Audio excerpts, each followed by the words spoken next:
Olá, que bom, que bom, que bom, que bom estarmos juntos de novo, meditando na carta que mudou o mundo. Tem um assunto que eu amo, mas amo estudar e compartilhar com vocês, que é esse capítulo 8 de Romanos. Ele fala da vida do Espírito, né? Como o Espírito Santo atua dentro de nós. Nós estamos aqui na mensagem número 40 de Romanos. Estamos aqui no final de tarde, aqui na cidade de Brasília, e as coisas que a gente vai lendo e entendendo e que o Espírito Santo vai colocando no nosso coração para compartilhar com os irmãos todos, é uma verdadeira delícia, irmãos. Por isso, o título da mensagem de hoje é Vida e Paz ou Morte? E eu convido você a abrir o capítulo 8, o capítulo mais querido da Bíblia, que é o versículo 6. Vamos juntos ler?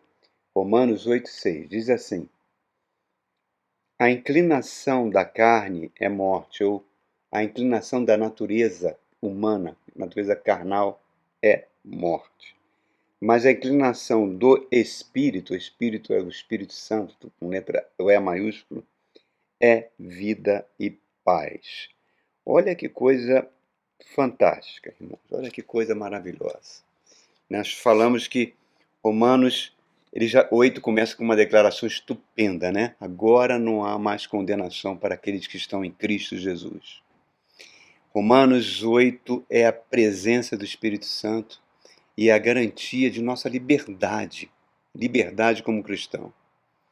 A obra que o Espírito Santo faz no coração de cada cristão, né? É uma obra de regeneração. É uma obra que nos transforma em povo de Deus. Nos transforma na família de Deus. E nós temos falado, desde que nós começamos o capítulo 8, principalmente naquela mensagem que a gente fala katasarx ou katapneuma, por favor, assista essa mensagem, que são palavras gregas que significa segundo a carne ou segundo o espírito. Existe um conflito na mente humana irreconciliável. E a mente humana sempre será o portal para que um desses conflitos, uma dessas tendências, uma dessas inclinações prevaleça. Ou segundo a nossa natureza carnal, ou segundo a vida do Espírito, que é uma vida de bênçãos, uma vida de paz. O que acontece é que as coisas terrenas, elas exercem uma inclinação muito forte, uma atração muito forte na nossa natureza. Nossa natureza ama, né, as coisas desse mundo, busca as coisas desse mundo acima de tudo. É uma coisa muito abrangente, né? Não dá para definir que é isso ou aquilo. É um conjunto que a Bíblia chama de mundaneidade, né, que vem desse mundo. E todo esse conjunto se opõe à vida do Espírito, né? Envolve todos os aspectos da vida humana onde Deus é excluído. Porque a pessoa só se fixa naquilo que ela vê, no que é visível, no aqui e agora. E nós falamos na última mensagem, irmãos, sobre a vida do Espírito, que um pecador mais declarado, vamos imaginar um assassino, um pedófilo, coisas assim do mais triste que um ser humano pode fazer. E um homem culto, educado, com critérios éticos, morais, a diferença entre os dois é superficial. A diferença entre os dois é superficial. Por quê? Porque ambos, sem Jesus, estão perdidos, irmãos. Ambos caminham para a morte. E nós falamos que isso é um conceito desprezado, completamente desprezado pela educação, pela mentalidade humana, desde o iluminismo, né? Isso vem sendo desprezado, né? As coisas do espírito, as coisas da fé. As coisas do espírito, para o homem natural, a Bíblia diz que é loucura, ele não consegue entender. Agora, uma pessoa que entregou a vida a Cristo, ela tem um desejo de buscar a presença do Espírito Santo, de sentir essa presença. Ela tem consciência da sua pecaminosidade. Ela se preocupa com seu destino eterno. Então, nesse verso 6 que nós acabamos de ler aqui, que a inclinação do espírito é vida e paz, mas a inclinação da natureza carnal é morte, é a mentalidade humana que define qual inclinação que vai prevalecer. Qual a característica principal do ser humano, da mentalidade carnal? É o egoísmo. É o meu que vem em primeiro lugar. E essa é a mesma característica dos demônios, né? O que é um demônio? O demônio é um espírito de ego absoluto. É a melhor definição de um demônio, que só pensa em si e que se exploda tudo ao redor. E essa mentalidade é extremamente comum no mundo que nós vivemos, cada vez mais comum, onde as pessoas estão cada vez menos solidárias, né? E, infelizmente, esse comportamento é visto até dentro de igrejas. E esse comportamento é o oposto do comportamento que Jesus ensinou. Jesus ensinou o comportamento do servo.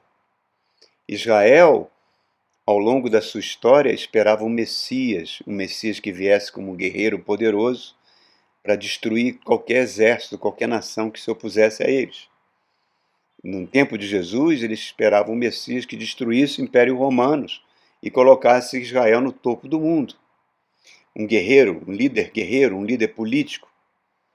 E os discípulos, quando conviviam com Jesus, eles chegaram a acreditar que Jesus era esse tipo de pessoa. Tanto é que eles brigaram muitas vezes, discutiam entre si, para saber quem seria o que teria mais poder ao lado do Messias, né? E por isso aquele impacto que Jesus causa na última noite que ele passa com eles, quando ele se abaixa, pega uma bacia e vai lavar os pés daqueles discípulos, coisa que só um escravo fazia. Pedro fala, não faça isso em mim, né? Já pregamos sobre isso. E Jesus estabelece o princípio da Basileia. A palavra Basileia é uma palavra grega que significa o reino de Deus. O reino de Deus funciona assim. O maior no meu reino é aquele que serve. Jesus fala, eu vim para diaconizar. Diaconizar, de onde vem a palavra diáconos, é aquele que serve. E a mentalidade humana é totalmente contrária a isso, porque essa mentalidade do servo é a mentalidade anti-ego, né? O pendor da natureza carnal é marcada por um total desinteresse pelas coisas espirituais. Detestam, inclusive, esse assunto. Detestam. Só se interessam em buscar satisfação, prazer, poder, riqueza para o aqui e agora. O que importa agora é o aqui e agora. Infelizmente, isso é a marca dos falsos cristãos, dos falsos líderes, né? Porque você está excluindo Deus completamente da sua vida. Lembra que aquilo que nós falamos? Se você cultiva um pensamento, esse pensamento vai gerar uma ação, essa ação vai gerar um hábito, esse hábito vai gerar um caráter, e esse caráter vai gerar um destino, né? Quando você se concentra nas coisas desse mundo, daquilo que esse mundo pode te oferecer, ignora a dimensão espiritual, você vai ter um destino separado de Deus. A Bíblia é muito clara em relação a isso. E por isso que a igreja tem um papel fundamental, porque cabe à igreja, por meio da pregação da palavra, desenvolver nos cristãos o pendor do Espírito. Ensinar como o Espírito atua dentro da natureza humana. A igreja teria que ser o lugar mais seguro da terra. Mas para que isso ocorra, ela não pode ter máscaras, não pode ter pendores políticos, pendores fome por dinheiro, por poder ou por grana, porque senão ela vai se desviando cada vez mais da pregação da palavra. Não importa que ela seja uma igreja milionária, com milhares de membros, com canais de televisão, nas rádios, YouTube, não importa, isso não tem nenhuma importância para Deus. Porque se ela está se desviando disso, ela está alimentando o ego carnal das pessoas que frequentam esse lugar. Vai criando uma roupagem, entre aspas, espiritual, que não produz cura. Por quê? A pessoa continua com seus velhos vícios, com seus velhos hábitos. E aquela igreja vai se tornar aquilo que Jesus fala de algumas igrejas lá no livro do Apocalipse. Ela vira uma sinagoga de Satanás. Por isso que um dos dons mais preciosos que o Espírito Santo fornece para um cristão é o dom de discernimento de espírito.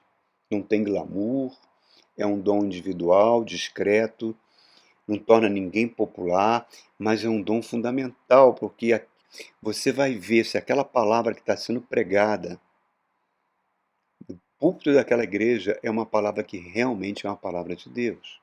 Então é fundamental para o cristão. E esse dom, ele não é dado logo no início da vida cristã. É dado à medida que você caminha com Jesus. Né? Lembra daquela história da fila de oração do Ano Novo, naquela igreja que eu contei, que o pastor fez 2 filas? Quem queria oração para receber uma bênção espetacular que está pedindo a Deus e nunca recebeu, ficasse numa determinada fila que alguns pastores iam orar. E a outra fila era quem queria, para o ano que ia iniciar, ter o caráter de Cristo. Só 2 pessoas foram para aquela fila. Isso mostra, irmãos, é, o valor da vida espiritual, infelizmente, hoje, na vida de muito cristão. Esse pendor para a carne, essa inclinação carnal, para a nossa natureza carnal, ela aliena as pessoas de Deus, impossibilita uma comunhão neste mundo e também uma comunhão no próximo mundo, na presença de Deus. Não confunda, irmãos, com comunhão com Deus, comunhão com os irmãos, com multidão. Isso não tem nada a ver uma coisa com a outra. E outra coisa que nós sempre estamos falando, a cultura humana acaba funcionando como uma barreira para a ação de Deus.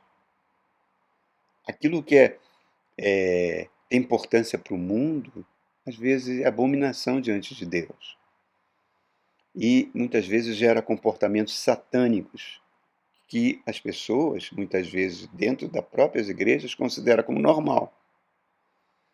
Aí, os últimos anos, onde a política entrou na igreja e transformou, muitas igrejas foram transformadas em currais eleitorais de bancadas evangélicas que são eleitas. Então, isso mostra que um completo desvio da função da palavra de Deus, que é produzir o pendor do Espírito Santo, que vai produzir no nosso viver vida e paz, vivos para Deus. Romanos capítulo 6, verso 11, considere-se morto para o pecado e vivo para Deus. O que significa vivo para Deus? Está atento a uma realidade espiritual que não veio, que muitas vezes não é visível, por meio da fé. Irmãos, no nosso viver não existe coincidências. Você pode até achar que existe Jesuscidências. Por quê? Porque nós somos nômades aqui nesse planeta. E se a gente tem sede de Deus, como os beduínos em Israel, né, que são nômades ali, e se nós somos reconciliados com Deus pelo sangue de Cristo, nós vamos experimentar a paz com Deus. A alegria do Senhor é a nossa força. E se nós temos paz com Deus, nós vamos ter paz com o nosso próximo. Nós vamos desfrutar da integração e de harmonia que vem dessa comunhão com o Espírito Santo. Isso não tem nada a ver com uma igreja politizada e viciada em fake news, irmãos, como muitas estão ficando nos últimos anos. Os cristãos precisam ser convencidos para que o Espírito Santo possa produzir esse tipo de santidade, ser um processo natural em nós. Eu amo esse assunto, irmãos. Ele não é um assunto teórico, ele é um assunto prático mesmo para nossas vidas. É um processo, porque senão, irmãos, aquilo que a Bíblia fala em Romanos 8, o pendor da carne é inimizade contra Deus. Eu entro num processo de animosidade contra Deus. Deus se separa de mim, se opõe a mim. Eu estou me opondo ao nome de Cristo, eu estou me opondo ao reino de Deus, eu estou me opondo ao próprio Deus, me opondo ao Espírito Santo de Deus, ao nosso Senhor Jesus Cristo, me opondo à vontade de Deus, me opondo à palavra de Deus e me opondo ao dia da volta de Cristo, irmãos. E pior, por isso que você vê tantas pessoas que se dizem crentes que têm raiva dos padrões de Deus, os padrões que Deus fala na sua palavra. Eu às vezes fico perplexo, irmãos, eu fico perplexo. Às vezes quando eu comento aqui, eu evito comentar política, tá? Porque cada um tem sua digamos, essa opção política, né? Nós somos cidadãos, temos direito a ter, somos cidadãos políticos, né? Então eu evito comentar para evitar provocar qualquer tipo de suscetibilidade, mas me choca, irmão, certas coisas. Vinda de cristãos, por exemplo, nós temos aí esse padre Lancelotti, né? Que tem um ministério todo voltado para viciados de crack, para pessoas de rua, pessoas abandonadas, que utiliza recursos que ele reúne de várias fontes para dar um mínimo de assistência dessas pessoas, num trabalho magnífico, num trabalho de amor por essas vidas, e nós vemos a bancada evangélica da Assembleia Legislativa de São Paulo, formada por pastores e evangélicos, querendo abrir uma CPI contra isso, irmãos. Eu não sei que cristianismo é esse, irmãos, eu não sei. Eu não sei. Eu confesso que eu não sei. Eu vi um cristão, porque ele se diz cristão, convencendo a sua vovozinha de 90 anos, que é uma senhora católica, que vai sempre às igrejas, faz as suas novenas, faz a sua prática lá de devoção. Ele convencendo a vovozinha que o Papa atual era homossexual. Eu confesso que eu não sei que cristianismo é esse, irmãos. Um cristianismo que é alimentado por fake news. Um cristianismo onde as pessoas acreditam em tudo que recebem. Lembre, irmãos, foram as fake news que crucificaram Jesus Cristo. Porque ele entrou com um jumentinho, logo depois na cidade de Jerusalém, logo depois de ter ressuscitado Lázaro, e as multidões foram na direção dele para adorá-lo. Uma semana depois, essa mesma multidão pediu a sua crucificação. O que mudou em uma semana? Foram as fake news disseminadas pelos sacerdotes, pelos escribas, que fizeram a cabeça do povo. Então a gente hoje é bombardeado nas redes sociais com isso. Por isso que eu não tenho, eu evito de montão isso, irmãos. Tá? Porque isso é tão diabólico e é tão carnal, que faz que o pendor do Espírito Santo em nós não funcione. O pendor do Espírito em nós não deixa escolhas. Deus vai sempre nos empurrando em direção à santidade. Ele vai plantando anseios e desejos no nosso coração. Não lute contra isso, irmãos. Não lute. Fique sempre no centro da vontade de Deus. Deixa Deus te guiar. Ai daquele que tenta bloquear o propósito de Deus para a sua vida. Porque Deus vai mudar. Deus é soberano. Ele vai arrancar aquilo que está impedindo. Pode até nos levar antes do tempo. Então, caso seja necessário, a soberania de Deus é inquestionável. O problema são os desejos humanos. Essa necessidade que nós temos de ficar em evidência, de manipular fatos e acontecimentos, manipular pessoas, essa fome de poder, né? Tudo isso muitas vezes, e isso é muito comum, eu já passei por muitos lugares, muitas igrejas, e isso é comum porque muitas vezes é interpretado até como sendo um chamado divino.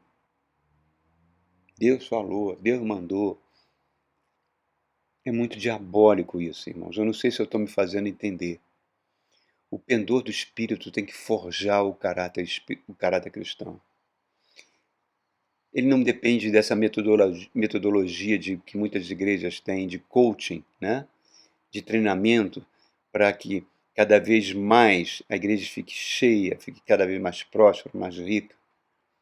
Isso vira uma pregação tipo causa e efeito. Ela não fala nada sobre desenvolver o caráter de Cristo em nós. Os judeus messiânicos, quer dizer, aqueles judeus que acreditam que Jesus é o Messias, eles são proibidos de pregar Jesus em Israel, porque senão eles vão perder o direito de serem judeus dentro de um Estado judeu. Vão perder previdência social, assistência médica, vão perder tudo. Serão israelitas, mas não serão considerados cidadãos judeus de Israel. Então eles são proibidos. Mas o número de judeus messiânicos está crescendo. Por quê? Não parou de crescer. Por quê? Porque eles não pregam, os messiânicos, mas o tipo de vida que eles levam, o estilo de vida que eles levam, contagia os outros judeus, e eles querem saber por que vocês têm tanta paz, por que a família de vocês é tão serena e tão abençoada, o que vocês têm que a gente não tem? Aí eles vão e apresentam Jesus. Estão entendendo, irmãos, o que eu estou querendo dizer?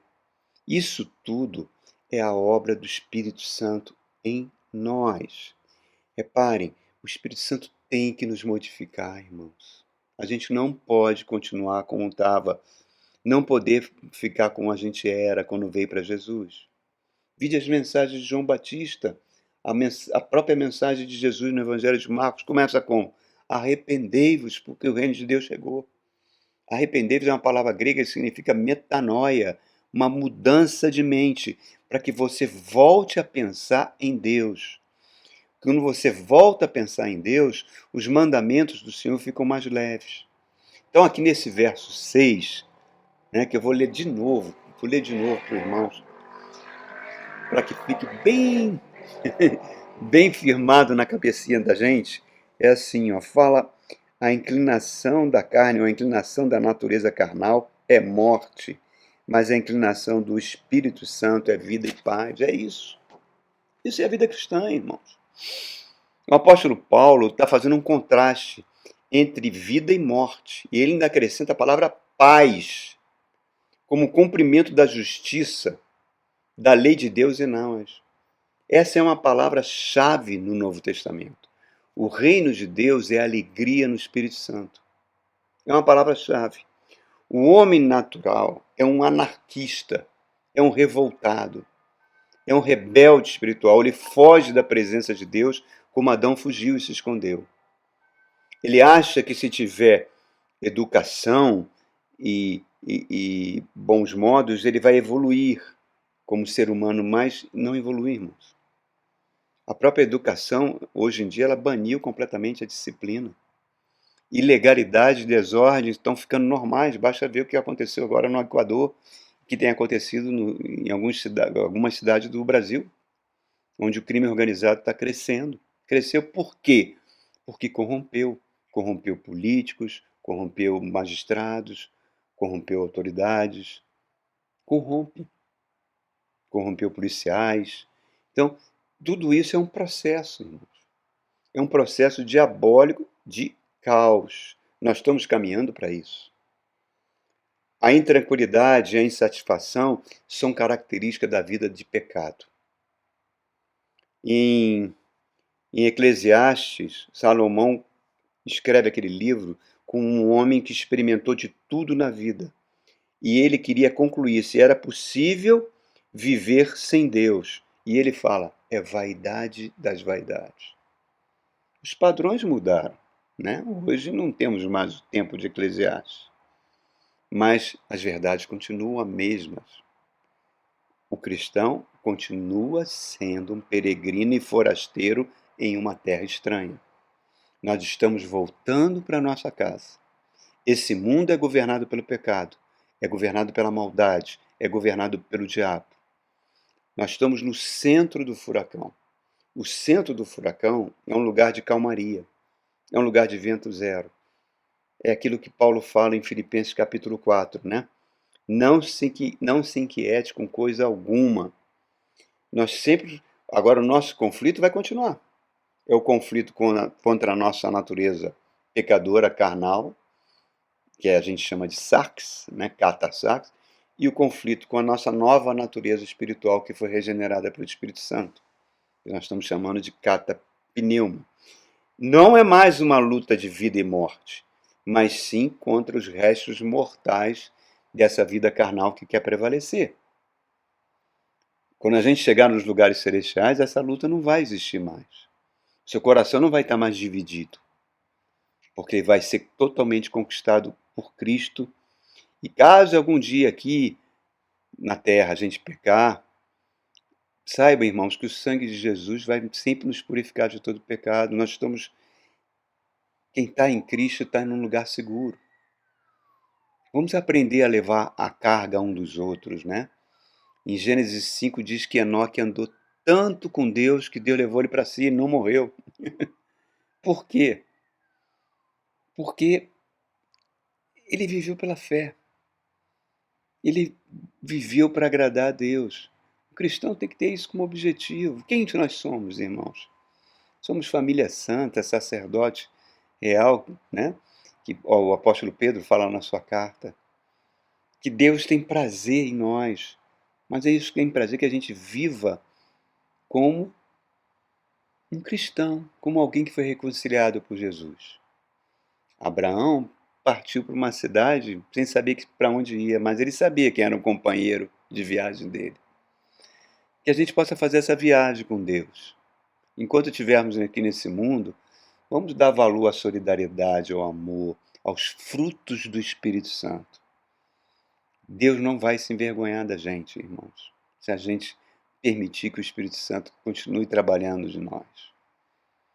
Deus vai dizer: vocês são o meu povo. Vamos vibrar de alegria com isso, irmãos. Vamos buscar a palavra de Deus, vamos amar a igreja que prega a palavra de Deus, vamos apoiar essa igreja que prega a palavra de Deus. Porque vai chegar um tempo, irmãos, que ela vai ficar cada vez mais rara nesse mundo. E que a gente possa, no tempo que nos resta, a vida que a gente ainda tem, escolher a vida e a paz, e não escolher um caminho da morte. Amém? Fiquem com Deus e que Deus abençoe a sua vida ricamente. E até o nosso próximo encontro.